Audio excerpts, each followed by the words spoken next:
Hi, it's Mindy at Time to Unwind, and I wanted to walk you through some of my thinking processes while I decide on a hat that I want to make.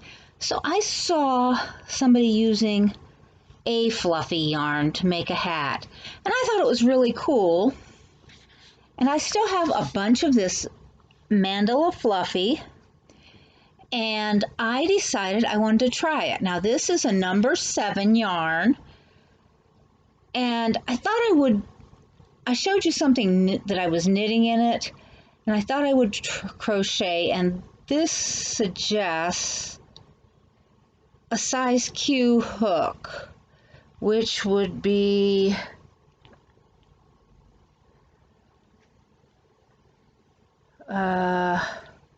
large. I can't read the millimeters that they suggest.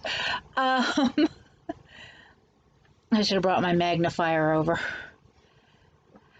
However, I have a set of 4 larger hooks, and they do not include a Q. They have L, M, N, and P. And those have numbers, but I can't read the millimeters under the numbers, so sometimes you go with what you got.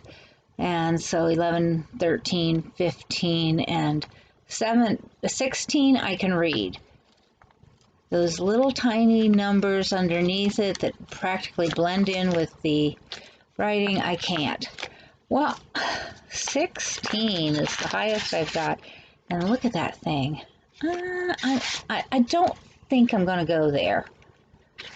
I may try the M13 and see what I do. I told you I was going to tell you my thought processes. To me, I think I can do this.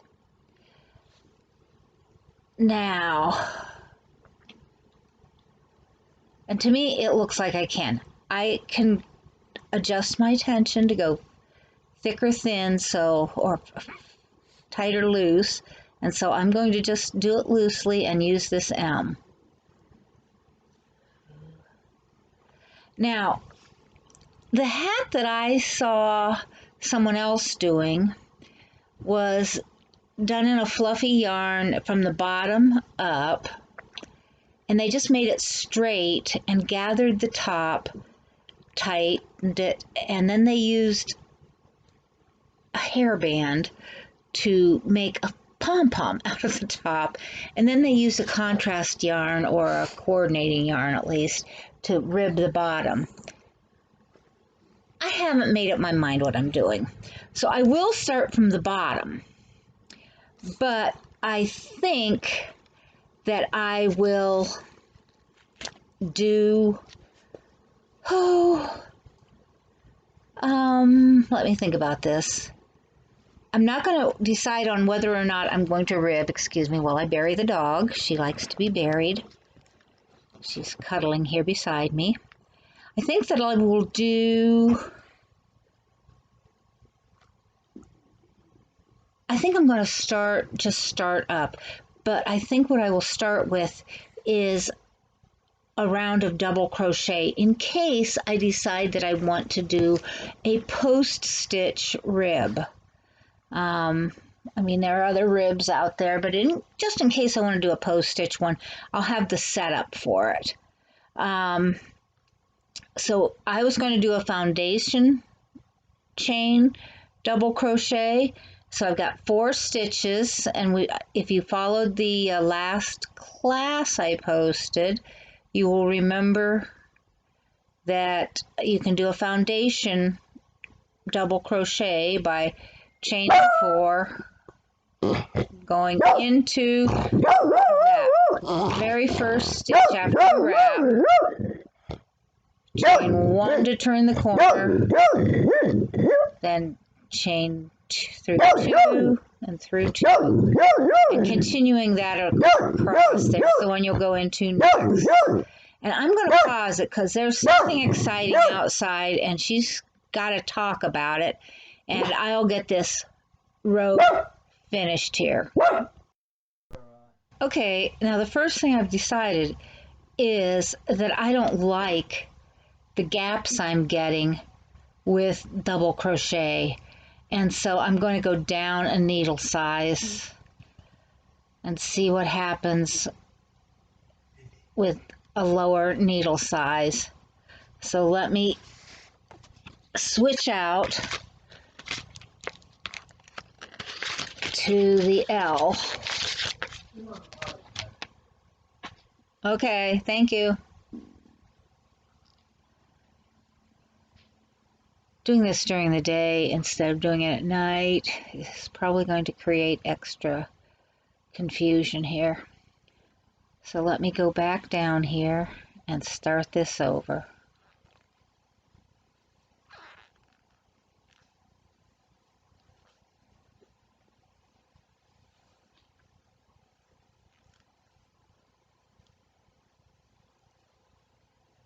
Okay, that tightens it up a bit. I don't know if that's going to make it too hard to work or not. Let's see what I'm thinking.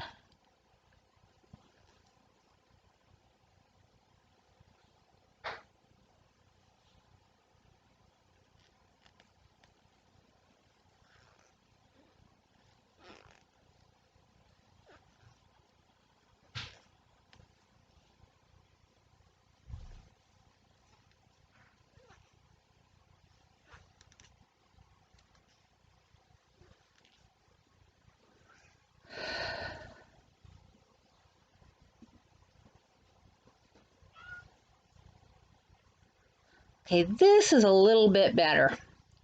It's not quite going to build quite as fast. And in all honesty, half doubles, if I were going to stick with doubles, would probably be better. But if I use this, it's going to be post stitch for ribbing. So I'm not going to worry about that. At least not yet. And again, I will come back to you when I get enough stitches to go around a head. And right now I'll pause. Okay, now we've got this. I haven't counted it yet, and I should have, but it comes around, so it's just about there. I think that's a good spot to stop. And at this point, we're probably going to want to join this. Let me count real quick. There's our initial thing. We can use that or not. 1, 2, 3, 4, 5, 6, 7, 8. I'll come back. Okay, I have 40 stitches here, 41 if I want to count that little loop. I don't necessarily want to count it, but this gives me a lot of options. 40 stitches can be a 2-2 rib, a 1-2 rib, if I want to rib it. So it's divisible by 2 or 4. So I can even do something crazy with it, but why do something crazy with it when the stitch definition would get lost? Go for something basic is my best thought here. So you're going to bring the ends together and find the loop here to slide into at the base and slip stitch those together. And I am strongly considering doing a wrap here and going, how do I want to do this?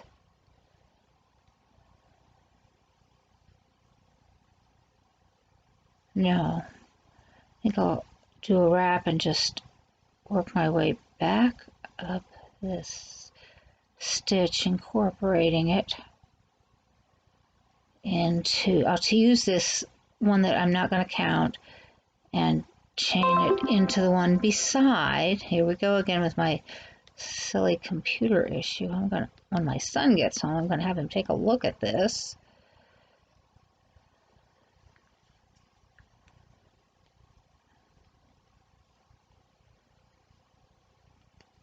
So now I'll have the whole thing together, top to bottom.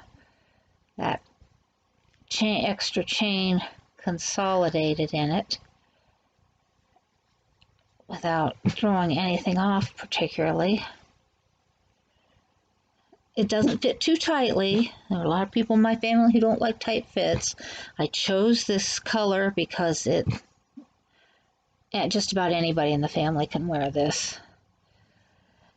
Now, while I'm sitting here, I've been thinking about what I want to do as far as the stitches. And it was suggested by the person who I watched the video previously that you want to use something like straight single, straight double. Well, I decided down here I'm not really keen on the double.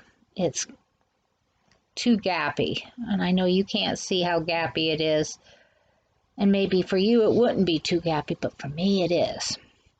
So I'm not going to do that. Single might work, but it could be a pain in the butt, to put it really bluntly. And so what I would like to do is I think I'm going to try linen stitch, sometimes known as granite stitch, which is single crochet, which I'm going to chain one for my first single, then chain one, skip one, and the only row that this is tricky on at all is the first one, and I should have kept an extra stitch in there. So what I'll do the first stitch is go back. Granite stitch is done better on an uneven number in the round. So, and I'll go into this one. And the reason I want to do that is because you can feel those holes. So chain one, skip one, single crochet, chain one, skip one, single crochet. This will make it go a lot faster, trust me. Chain one, skip one, single crochet, chain one, skip one, single crochet. A lot of times I think I'm only going through the one loop, which that in itself I don't really like that I'm doing, but with this yarn I'm feeling around for any hole, and you can kind of see it there, what I'm doing, because it's just kind of hard to see. This is not the easiest yarn. That doesn't mean it's a bad yarn to use, it just means that you have to use your fingers, more senses. Chain one, skip one, and the best thing about it is that you only have to find half as many places to put your hook. Chain one, skip one,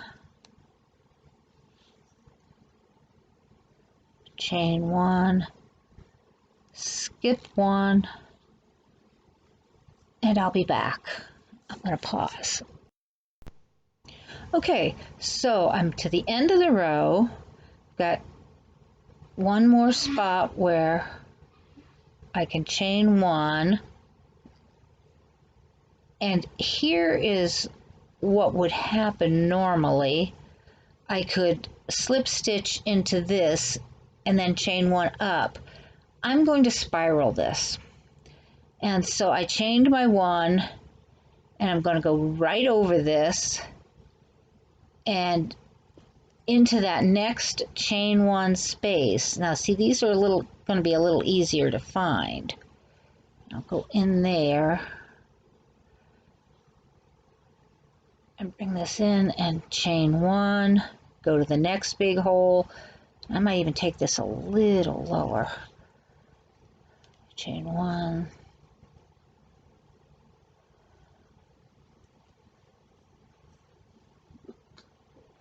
over here, 1, single crochet, chain 1,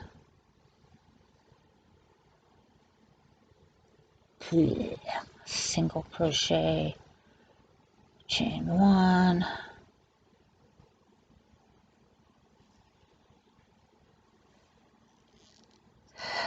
single crochet, chain 1,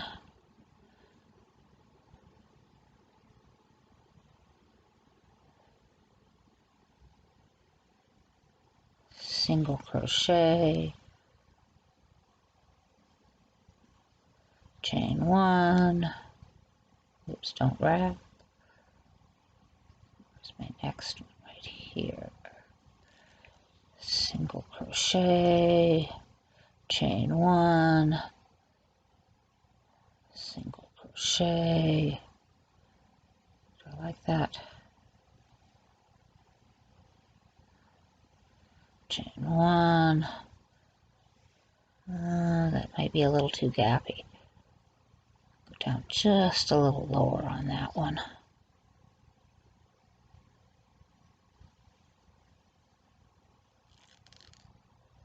Chain, single crochet, chain 1,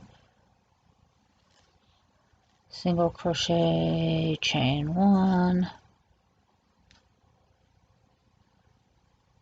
single crochet, chain 1. So how are you liking the looks of this? This will make it a really neat looking color scheme. I did my chain 1, so finding my next, there's my single crochet, so let's go in here, here's the hole, single crochet, chain 1, single crochet, chain 1, and so on. And so I'm just going to keep going until it gets, at least up to here. And that is probably about 4 more inches. And I'm not counting this. I'm just counting this. So I'm going to pause and I'll be back. Okay, I just wanted to pop in. I'm a little bit further along. And I wanted to show you some of my thought processes here. Back here, somewhere back here, I tried half doubles to see if that would fill in the gaps enough. I can't even find them. It didn't make any difference.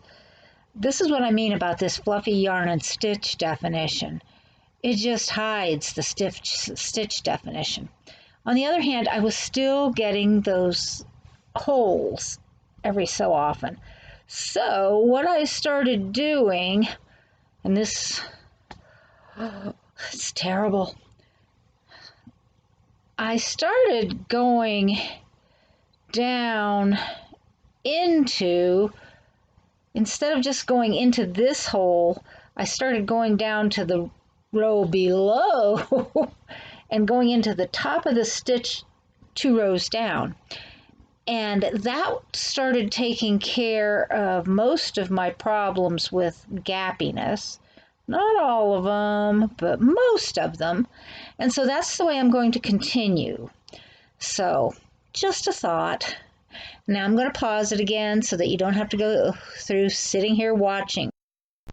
Okay, so here I am. You can't see this very well, but obviously the top of my head is not covered. I've got a wide piece here. Now here is my rim. I've got it up to here. Now I can either continue on up and gather it, or continue way up and gather it and tie it off so that this makes a self pom-pom ball. I don't think I'm going to do that. I kind of think I'm going to bring it up here with decreases. Now, one thing I have noticed as I've done this is obviously I did not use a size 17 hook. I used, what did I use? An 11. So I went down quite a bit, but it's made some decent coverage. And this went pretty fast up to this point. And so as I'm doing this, I'm going to choose about 7 rows of decrease. But what I wanted to say is that if you're going to use a smaller hook size, you're probably going to want to make sure it's got a good point on it. Can you see this anywhere? Not the real blunt tips, because if it has a really blunt tip, you're going to have trouble getting through the holes even when you can find them. I was using my hook most of the time, and I can still, if I can find the end. Where is the end? Oh, other side.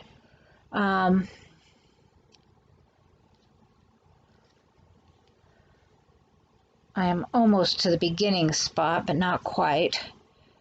I was using it and coming straight up in order to more easily get through this loop, coming straight up from the bottom, and I was making sure I went behind it. You could do this going in front of it, and I have, and it makes a different sort of stitch. But for this, I want this stitch. I want to fill this up, kind of make it puffier, and go through that. Now, you know, if you wanted to do it the other way, you could. And then if anybody asks you what that was, the proper response is, I'm not sure what it's called, but either A, I really like it, B, I kind of like it, or C, I'm not sure I like it. And I don't know if I'll use it again. If I did, what would I use it for? Dishcloths? What do you think? Take them way away from there. You're doing it wrong. And bring them into the conversation, because we don't need that kind of hassle. We'll never get anywhere in this world if we don't all work together. So, little philosophy thrown in there. So anyway, as soon as I get to right there, right up here, I am going to begin a decrease. Now, how do I want to decrease it? If I wanted it to be flat topped, I'd probably take it up another row, and then I would probably use 8 decrease rounds in the circle. If I want it to have a little more curve, I'll use 7. If I wanted it to be a rounded curve like this, I'd use 6. If I wanted it to be a little pointy, 5. If I wanted it to be more pointy, 4. If I wanted to make a long thing that'll flop down like a Santa hat, I might go as far as 3. If I want to go to a ski cap, I would go with 2. And it would probably come down to here. And if I wanted it to take forever and come down to my waist, I would probably do 1. So you have options. So I'm going to, again, pause because I don't want this to take forever, and I will be back.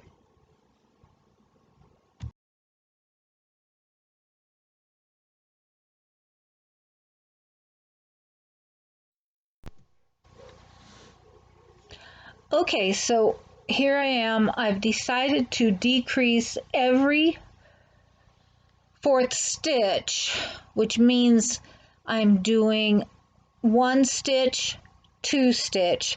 Then on number 3 and 4, I'm just bringing up a stitch. Okay, let me show you this. All right, I just did a decrease. So here I'm going to go up and do 1, chain 1. Next spot would be number 2.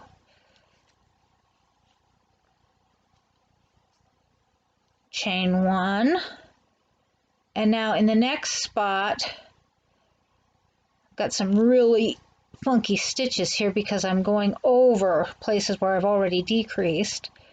I'm going to number 3, I'm just going to keep on the hook, and number 4 I'm going to bring up, and then I'm going to bring those 3 through all 3 of them, and then chain 1. And there I've brought all those stitches together.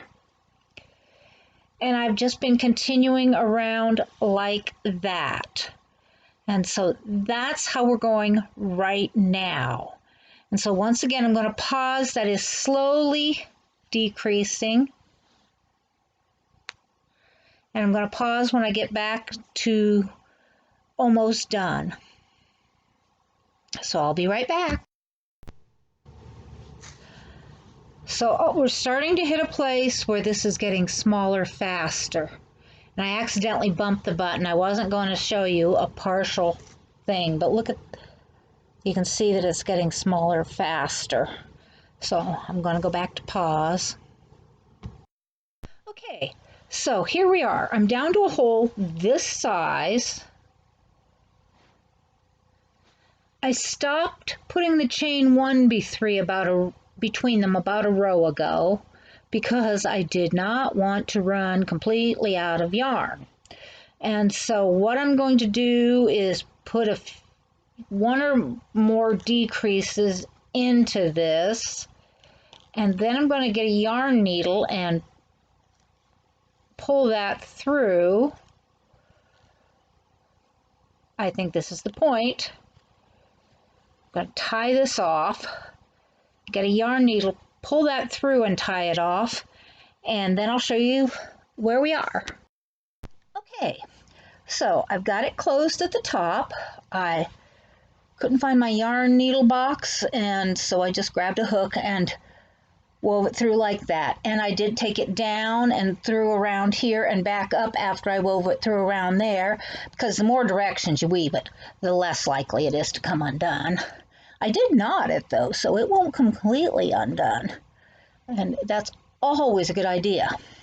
Now what I think I'm going to do is look at pom-poms, because I have some. Ooh, let's see, right down here. And let's see. What do you think? Gray?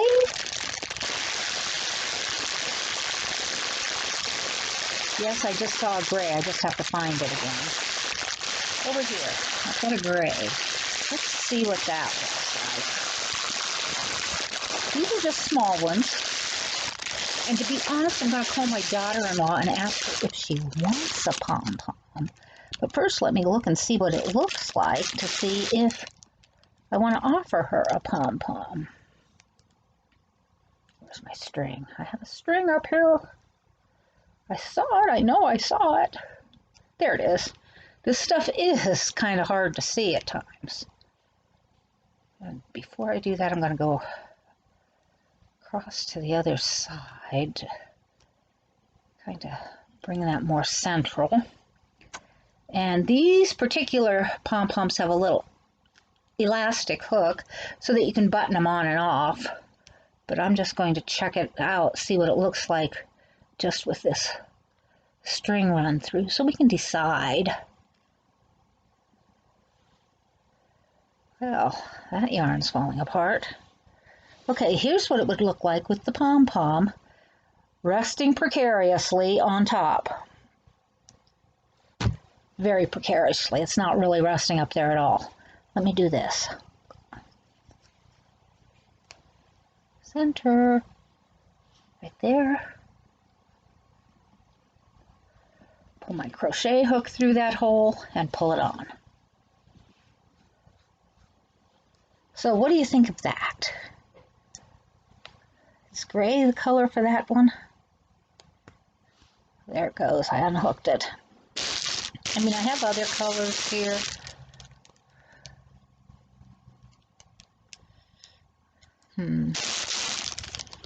kind of like gray for this one. Well, there's white. Let's try white. That cream wasn't bad. But this is what it would look like with white. You have to realize that I am going to call my daughter-in-law and ask her, would she like a pom-pom or not? Because I think this is a perfect color for her. Problem with white is I've got white walls behind me.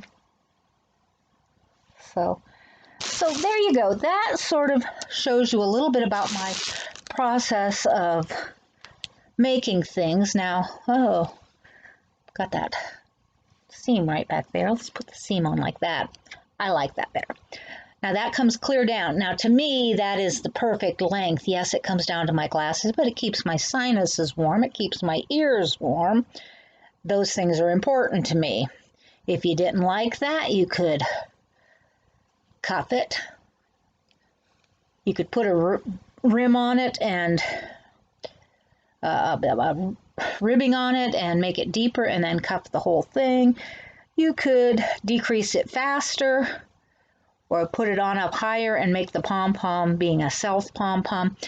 I didn't really like that when I was doing this yarn because this yarn is all different colors and it's a different weight than the stuff they were using on the video that I watched.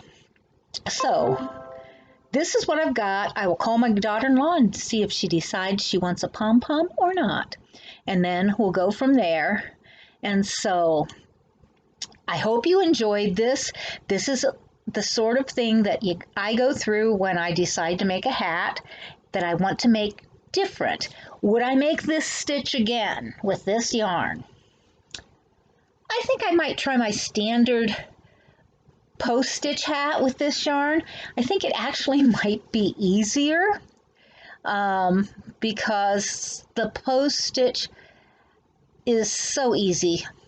It's just so easy.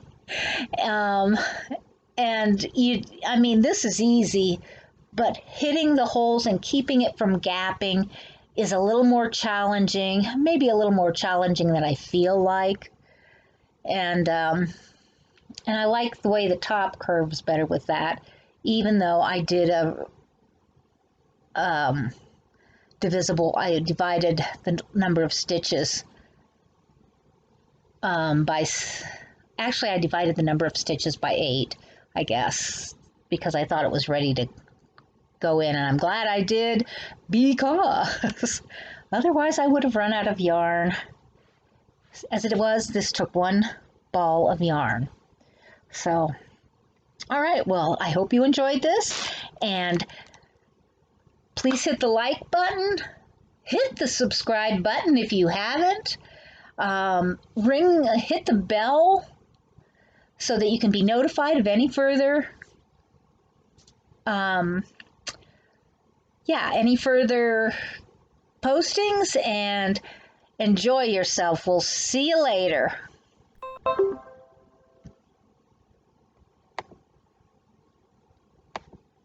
We can turn this thing off. Get out of my way. This is what happens.